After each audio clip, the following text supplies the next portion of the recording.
Hello, everybody. Welcome to DrZ Academy.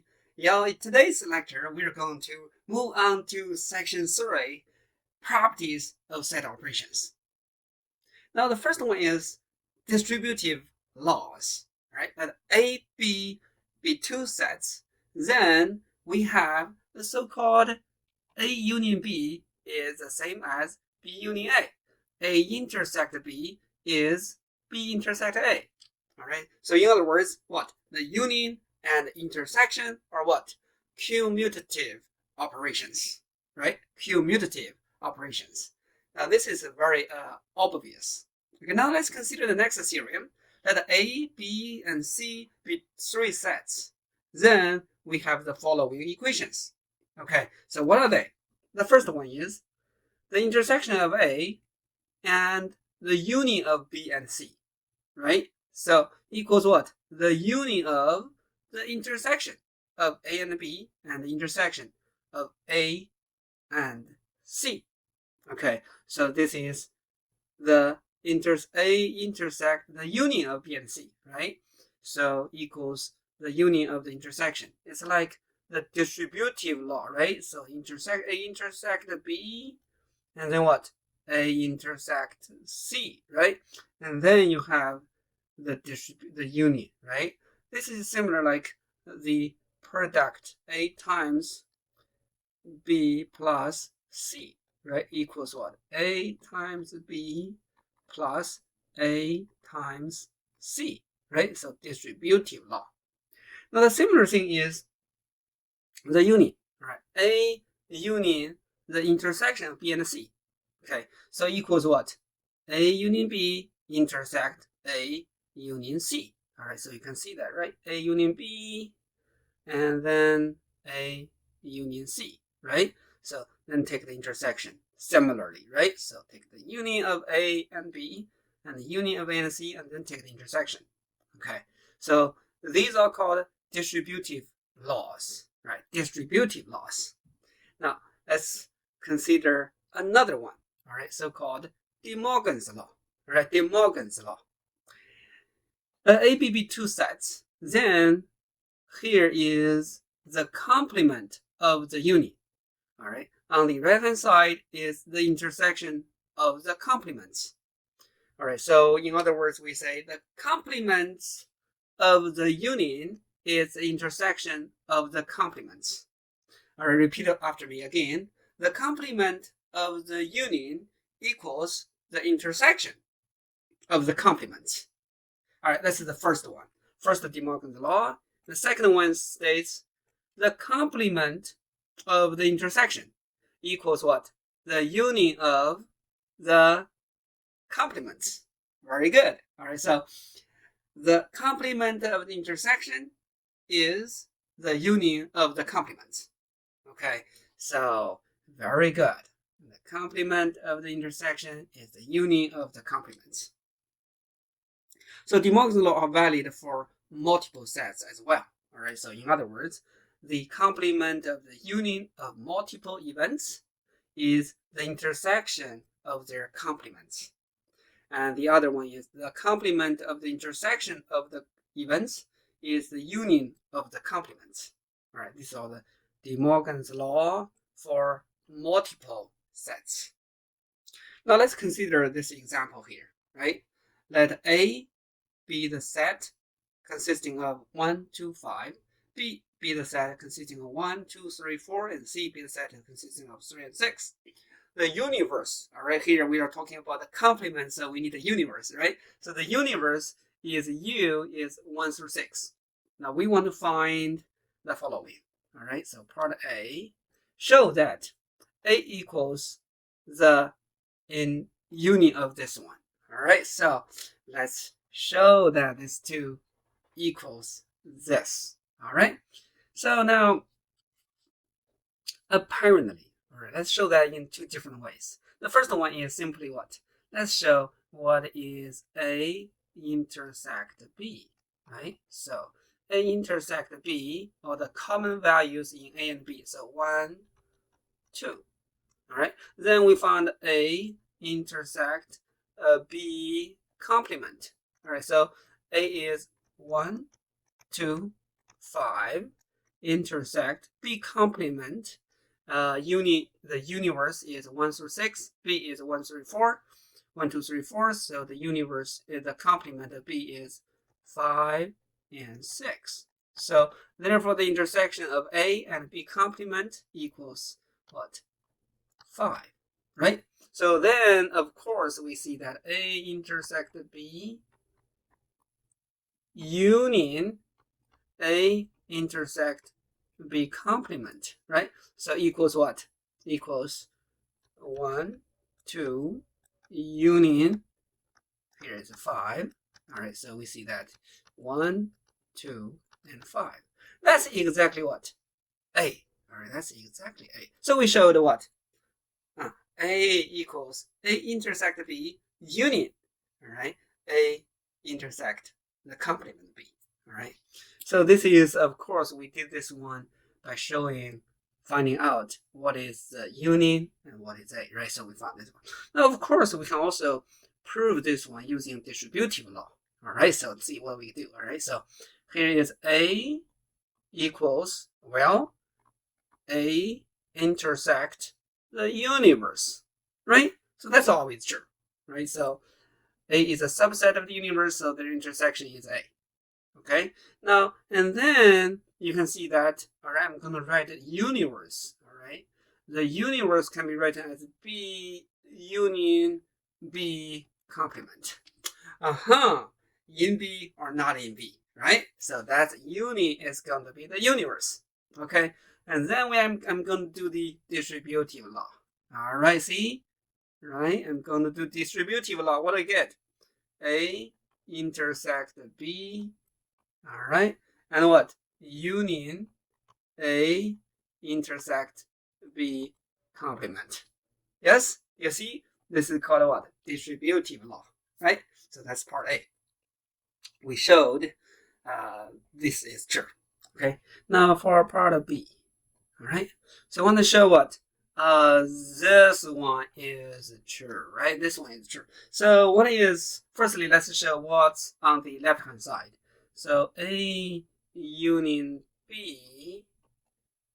All right, let's find A union B first, right? So what is A union B? A union B equals A and B, right? Union. 1, 2, 3, 4, and 5. Okay, so I know that 1 and 2 are repeated, but the union is going to be distinct objects, right? So 1, 2, 3, 4, 5. Okay, so this is the union of A and B. Then we can clearly see that A union B intersect C. All right, is going to be 1, 2, 3, 4, 5. That's the union of A and B. And intersect C. C is 3, 6. So what do we get? Now the intersection of these two is simply 3, right? The intersection is simply 3. Now let's see the other side. All right, the other side. Say, what is A intersect C? It seems like there's nothing in common, right? So nothing in common, so that's what? Empty set, right? The empty set. Then the next one is B intersect C, right? B intersect C, as we can see that it's 3. Okay, so therefore, this implies A intersect C union B intersect C equals empty set union 3. So this is nothing. Here is 1. The union of these two is the larger one, which is 3. Okay, so therefore you can see that these two are the same, right? So we show that they are the same. Next one is, let's see, show part C, right? So I'm going to write right here. Okay, so part C here. All right, part C. Now show that in the complement of the intersection equals the union of the complements. Now here we already found A intersect B is 1, 2, right? So the complement of the intersection is 1, 2 complement, right? So which is what? 3, 4, 5, 6. All right, so this is a complement of the intersection. And then let's find out what is a complement, right? A complement is 3, 4, and 6. All right, and then B complement, right? So B complement is going to be 5 and 6. All right, so now you can see that A complement union B complement equals, all right, the A complement, the B complement 3, 4, 5, and 6, right? So you see that this is 3, 4, 5, 6, and this is also 3, 4, and 5, 6. So they are equal, right? We just showed that these are equal to each other. Okay, very good. This is the one of the De Morgan's law. Okay, so very good. Now let's consider this theorem for counting the elements, right? Let A, B be two sets with finite elements.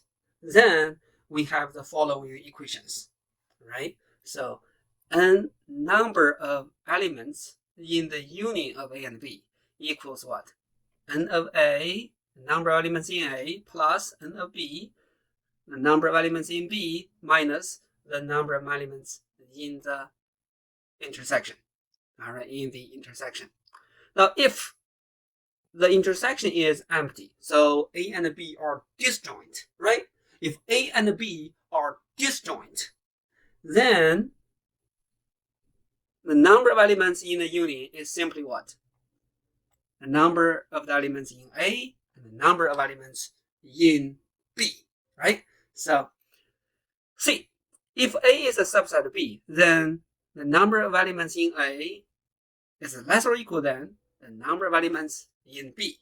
Okay, so that's in part C. Okay, now finally, n of A, all right, number of elements in A equals n of A intersect B. All right, so the number of the common values and plus in A, not in B. All right, so this in B, not in A, in B, in A, and in B, in A, not in B.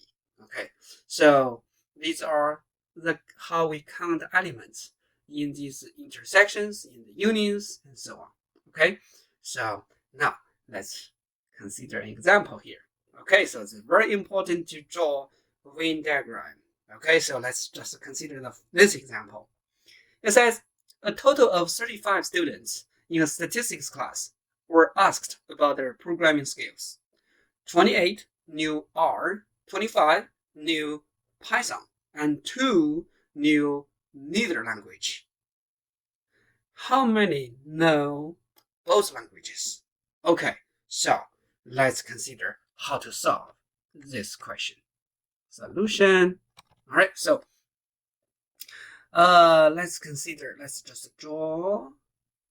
Say this is the universe. All the students in total 35, right? So U is 35. And say this circle represents R, means R, and say this is a P, or say Python, all right?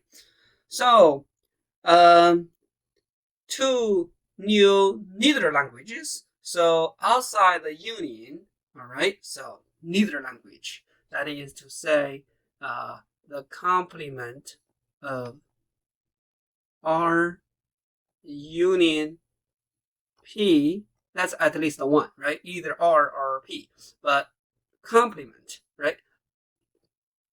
N of the complement equals what? 2. 2 knew nothing, right? 2 neither languages. So that's outside the union, there are 2. Okay, so that's from this one. Now 28 knew R. Okay, so in N of R equals 28. N of Python equals 25. All right. Now, total N of the universe, right? So equals what? 35, right? So now, because this one equals 2, then we know that the number in their union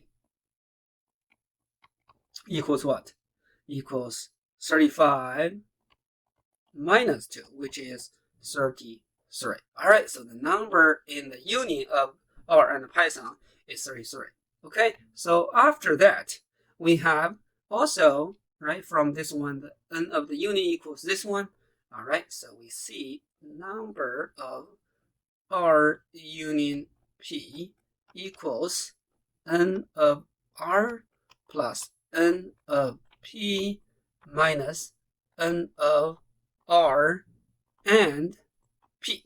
Okay, so that is to say 33 equals, all right, so this is 28 and plus 25 minus n of R and P. And this implies, all right, you can find this one by, okay, so plus n R and P on both sides.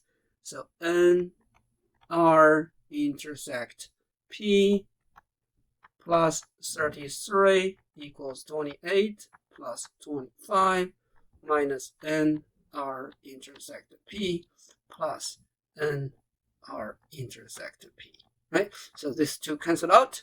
So we have again n R intersect P is minus 33 on both sides plus 25 minus 33, which is what? 20. Right? So that's going to be 20. All right. So how many knew both languages? That is to say, the number in their intersection, which is what? 20, right? Which is 20. So that is to say that here is 20, right? Here is 20. Okay. So that's how we solve this question. All right. So for this type of question, it's usually draw the Venn diagram. It's usually very helpful. Okay. So list the given information, find out what do we want to find, and using these counting elements, this theorem, right? So we can figure out how to find this. Now let's consider another one here. So a research has gathered data on a group of 45 students from a college.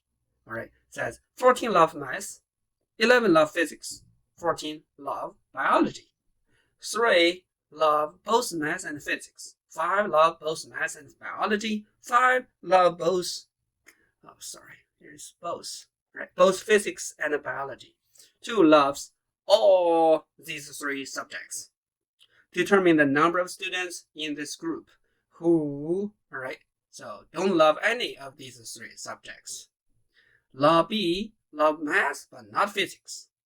Love math but not physics and don't love biology. D, either love math or physics or both but don't love biology. Okay, so let's do this one together. Okay, I'm going to redraw this one. Okay, so just erase this part. Okay, so let's do this one all over again. Okay, so let's draw this, say, is math, and say this is what? Physics, say P, and say this is biology, say B. Okay, and then let's just see, put a universe.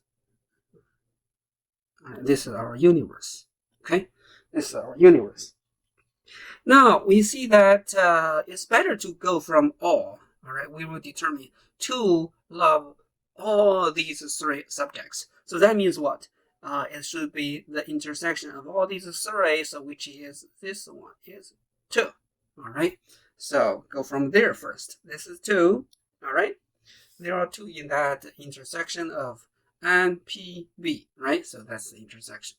5 loves both physics and biology. Physics, biology. So there are 5 in total. Here's 2, then here is 3. Okay, so this is 3 here. And 5 loves both math and biology. Math and biology. So that's 5 here, right? 5 here.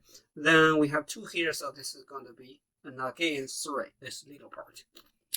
And then 3 love both math and physics. Math and physics, here's 2, so here is going to be just 1. All right, so now let's go back. All right, so then 14 love math. If 14 in the circle for math, here is already 1, 2, 3, that's 6, right? So now this part is going to be what? 14 minus 6 is 8, right? That's already 8. 11 loves physics. So in physics, in total, that's 11. So 1, 2, 3, 11 minus 6, that's what? 5, right? 5. And then biology, 14 loves biology. So that's 14, 14 minus 8, that's going to be what? 6, right? That's 6. So we got these are the breakdowns of these parts. All right, so now let's consider determine the number of students in the group who don't love any of these 3 subjects. All right, do not like any of these 3 subjects. So how to find this one? All right, so in part A, that's going to be everything outside the union, right? The union. Now, how many in the union? So you can just add these numbers up, right? Add these numbers up. That's going to be whatever in the union, right? So that is to say, we know that the number, all right, in the union, mass, union, P, union, B equals what? You can see that 8 plus 1 plus 2 plus 3 plus 5 plus 3 plus 6, right? So that's all, I think. So what is this? So 10, 14, 19, 19 plus 9, that's 28. All right, that's 28. So we also know n of the universe, all right, equals 45, right? 45. So don't love any of these subjects is going to be everything outside the union, right? So therefore, hence, there are 45 minus 28, which is what? 17, right? 17 students who don't love any of these 3 subjects, right? So that's gonna be 17 of them, right? So that's it to say outside this one is 17, right? 17. Now let's consider part B, right? Love math, but not physics. So what is that is to say is the part in math, but not in physics, right? So you see that from this circle and this circle, right? So it's in math, but not physics, right? So that's the part 8, and this one is 3, right? 8 plus 3. So love math, 8 plus 3. That's what? 11. 11, right? So that's in math, but not in physics, right? So 8 plus 3, that's 11. Now let's consider part C. Love math, but not physics. All right. So it's like in part B, right? That's 11 of them. And don't love biology. So these 3 must be excluded, right? So that's only love math, right? Not physics, not biology. So from this one, only what? 8 of them, right? 8 of them loves only math, right? Only math. Either love math or physics or both, but don't love biology, all right? Don't love biology. So you got to be careful, all right? So you can either math or physics. That's the union of these 2, right? Union of these 2. But don't love biology, right? Don't love biology. That means what? These 3, 2, and 3. These 3 parts cannot be included. Yes. So what's left? That's 8, 1, and 5. Right? 8, 1, and 5. So or what? Either love math or physics, or both, but don't love biology, right? So how many are there? That's okay. So I'm going to just put it here. Okay, so that's going to be 8 plus 1 and then plus 5. All right, so which is 14, right? 14 of them. Okay, so that's in part D. Okay, so the Venn diagram usually very helps a lot when we are solving this type of questions. Okay, all right. So I think that's all for this section. All right, thank you for your time, and I will see you in the next one. Bye.